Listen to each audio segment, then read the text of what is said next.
తెలంగాణలో అందరి చూపులు జూన్ 2వ తారీఖే. ఎందుకంటే ఆ రోజు తెలంగాణ ఆవిర్భావం దినోత్సవంతో పాటు తెలంగాణ రాష్ట్రంలో కీలక ఏవైతే హామీలున్నాయో హామీలు కూడా నెరవేర్చడానికి కాంగ్రెస్ పార్టీ గ్రీన్ సిగ్నల్ ఇచ్చే రోజు అని కూడా చెప్పుకోవచ్చు. ఇప్పటికే 6 గ్యారెంటీలో కొన్ని గ్యారెంటీలైతే నెరవేరుస్తూ వెళ్తా ఉన్న కాంగ్రెస్ ప్రభుత్వం మరికొన్ని హామీలు ఈ జూన్ 2వ తారీఖు నెరవేర్చడానికి గ్రీన్ సిగ్నల్ అయితే ఇవ్వబోతా ఉంది. దానికి సంబంధించి కూడా ఈ నెల 23వ తారీఖు క్యాబినెట్ చర్చలు కూడా ఉండబోతా ఉన్నాయి. సెక్రటరీ ఆవరణంలో 4 గంటలకి సాయంత్రం 4 గంటలకి మరి క్యాబినెట్ మీటింగ్ అయితే ఉంటుంది. క్యాబినెట్ మీటింగ్ అనంతరం ఏవైతే పథకాలు కొత్త పథకాలు ఏవైతే ఉంటాయో వాటికి గురించి కూడా క్యాబినెట్లో చర్చించి మీడియా ముందు ప్రశంసించే అవకాశాలు అయితే కనబడతా ఉన్నాయి. ఇప్పటికే మహిళలకు సంబంధించి ఫ్రీ బస్ కావచ్చు, ఏదైతే డ్వాక్రా మహిళలకు సంబంధించి వడ్డీ లేని రుణాలు కావచ్చు, ఆర్టీసీ బస్సులలో మహిళల్ని ఓనర్లు చేయడం కావచ్చు, అనేక విధాలుగా కొన్ని పథకాలు అయితే తీసుకొని రావడం అయితే జరిగింది. సన్న బియ్యం కావచ్చు,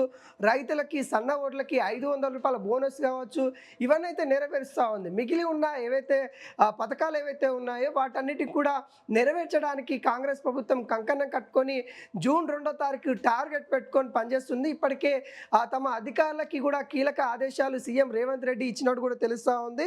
అయితే కొత్త పథకాలు ఏమై ఉండొచ్చు అని కూడా ఒకసారి మనం చూసినట్లయితే కొత్త పెన్షన్దారులు దాదాపుగా 2 లక్షల కొత్త పెన్షన్దారులు ఎవరైతే ఉన్నారో ఇప్పటికే 6 గ్యారెంటీలో అప్లికేషన్ పెట్టుకున్న వాళ్ళు ఎవరైతే ఉన్నారో వాళ్ళలో గుర్తించి కీలకంగా ఉన్న వాళ్ళని ఎవరికైతే అర్హులైతే ఉన్నారో వాళ్ళందరినీ కూడా గుర్తించి 2 లక్షల కొత్త పెన్షన్ కార్డులు ఇచ్చే అవకాశాలు అయితే కనబడతా ఉన్నాయి. ఇప్పటికే అర్హులను కూడా గుర్తించి నివేదిక కూడా అధికారులు తయారు చేసినట్టు కూడా కనబడతా ఉంది.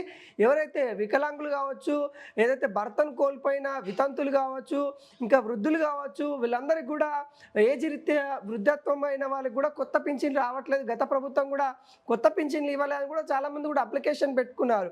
అయితే దాంట్లో నిజమైన అర్హులు ఎవరు అనే విధంగా వాళ్ళందరినీ కూడా గుర్తించి 2 లక్షల కొత్త పెన్షన్లు ఇచ్చే అవకాశాలు అయితే కనబడతా ఉంది. అదేవిధంగా రెండో ఫేజ్ ఇందిరమ్మ ఇళ్ళకు కూడా ఇప్పటికే దాదాపుగా తెలంగాణ రాష్ట్రం మొత్తంగా 4 లక్షలకు పైనే ఇందిరమ్మ ఇల్లు ఇవ్వడం అయితే జరిగింది. మరికొన్ని కూడా సెకండ్ ఫేజ్లో ఇవ్వడానికి ఇటు కాంగ్రెస్ ప్రభుత్వం సిద్ధంగా ఉన్నట్టు కూడా కనబడతా ఉంది. సెకండ్ ఫేజ్లో కీలకంగా పట్టణాలను కూడా బేస్ చేసుకొని అంటే ఇప్పటి వరకు కూడా గ్రామాలలో అత్యధికంగా ఇందిరమ్మ ఇల్లు ఇవ్వడం అయితే జరిగింది. ఇప్పుడు ఓన్లీ పట్టణాలను బేస్ చేసుకొని ముఖ్యంగా హైదరాబాద్ లాంటి సిటీలను బేస్ చేసుకొని హైదరాబాద్ పరిసరాల్లో 5 నుండి 10 కిలోమీటర్ల దూరంలో ఉన్న ఆ పరిసరాల్లో కొత్తగా ఏదైతే ప్రభుత్వ భూములు ఎక్కడైతే ఉన్నాయో వాటిని అన్నింటిని కూడా స్వీకరించి ఇందిరమ్మ ఇళ్లను కట్టివ్వడానికి ప్రభుత్వం కూడా గ్రీన్ సిగ్నల్ ఇచ్చింది. దీనిపైన కూడా మంత్రివర్గం కీలక నిర్ణయాలు కూడా గతంలో తీసుకున్నట్టు కూడా మనకైతే తెలుస్తూ ఉంది.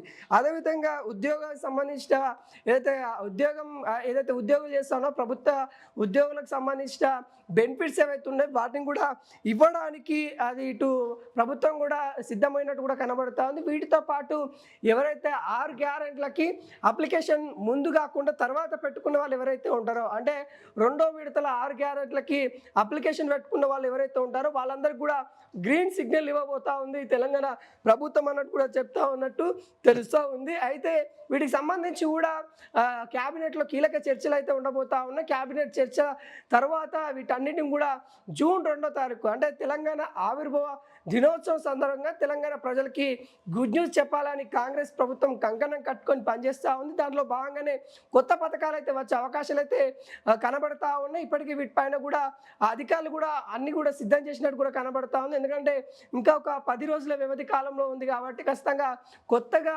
ఏవైతే పథకాలు మొదలు పెడతా ఉన్నో వాటన్నిటిని కూడా ప్రజల్లోకి నిజమైన అర్హుల్లోకి అందించాలన్నట్టుగా సీరియస్గా ప్రభుత్వం చూస్తూ ఉంది. దానిలో భాగంగానే అధికారులు కూడా అంతే ఫోకస్ పెట్టినట్టు కూడా తెలుస్తూ ఉంది. మీ దీనిపైన తెలంగాణ ప్రజలు కూడా కొంత వెయిట్ చేస్తూ ఉన్నారు. అంటే ఎటువంటి పథకాలు రాబోతా ఉన్నాయి, ఏంటి వాటిపైన మాకేమైనా మేలు జరుగుతుందా అని కూడా చాలా వరకు అయితే చూస్తూ ఉన్నారు. ఇప్పటికే రైతులకు సంబంధించి కూడా కొంత గుడ్ న్యూస్ అయితే చెప్తా ఉంది. ఏవైతే విత్తనాలు ఏవైతే ఉంటాయో వాటిని కూడా సబ్సిడీ కింద అందించడానికి ఒక కొత్త ప్రణాళిక కూడా తీసుకురాబోతా ఉన్నాం అన్నట్టుగా కాంగ్రెస్ సర్కార్ అయితే చెప్తా ఉంది. దాని మీద ఇంకా పరిశీలనలో ఉందన్నట్టుగా ఇటు ప్రభుత్వం అయితే చెప్తా ఉంది. తర్వాత ఖచ్చితంగా రైతులకి మేలు జరిగే విధంగా అలాంటి అంశాలను కూడా ఆలోచిస్తూ ఉన్నాం. ఈ క్యాబినెట్లో ఇలాంటి వాటి ప్రస్తావన ఉండే అవకాశాలు అయితే కనబడుతుంది. వీటితో పాటు కాళేశ్వరం ప్రాజెక్ట్ సంబంధించి కూడా ఏదైతే పునరుద్ధి పనులు ఏవైతే ఉంటాయో వాటి గురించి కూడా క్యాబినెట్లో చర్చకు రాబోతున్నట్టు కూడా తెలుస్తూ ఉన్నాం. మరి చూడాలి 23వ తారీఖు క్యాబినెట్లో ఎటువంటి అంశాలు